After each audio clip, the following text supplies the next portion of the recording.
உங்கள் வீடு தேடி வரும் அரசு. உங்களுடன் ஸ்டாலின். புதுக்கோட்டை மாவட்டம் கந்தர்வக்கோட்டை அருகே சைக்கிளில் சென்ற பெண்ணை வழிமறித்து பாலியல் அத்துமீறலில் ஈடுபட்ட நபரை கைது செய்யாததை கண்டித்து 100க்கும் மேற்பட்ட மக்கள் கந்தர்வக்கோட்டை செங்கிப்பட்டி நெடுஞ்சாலையில் சாலை மறியல் போராட்டத்தில் ஈடுபட்டிருக்கின்றனர்.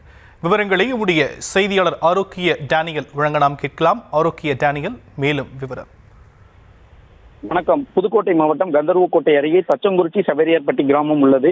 இந்த கிராமத்தில் சவேரியார்பட்டி கிராமத்தைச் சேர்ந்தவர் சலைத் மேரி கடந்த 4 நாட்களுக்கு முன்பு அதே ஊரிலிருந்து மிதிவண்டியில் தச்சங்குறிச்சி பகுதியில் உள்ள தனியார் பள்ளிக்கு சமையலாளராக பணியாற்றுவதற்கு உணவு சமைக்க வருகை தந்தார்.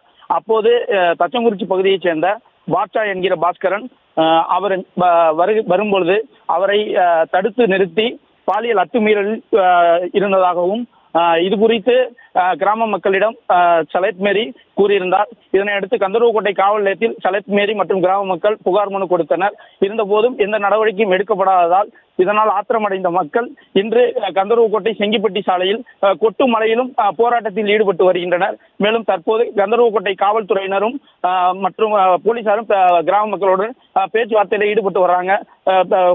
அவங்களோட கோரிக்கை என்னன்னா, பாட்ஷா என்கிற பாஸ்கரனை உடனடியாக கைது செய்யணும் அப்படிங்கிறத ஒரு கோரிக்கையை வச்சு காவல்துறைக்கு எதிராக கோஷங்களையும் எழுப்பி வருகின்றனர். இதனால் இங்கு ஒரு பதட்டமான சூழல் நிலவி வருகிறது. விவரங்களுக்கு நன்றி ஆரோக்கிய டேனியல். உங்கள் வீடு தேடி வரும் அரசு. உங்களுடன் ஸ்டாலின்.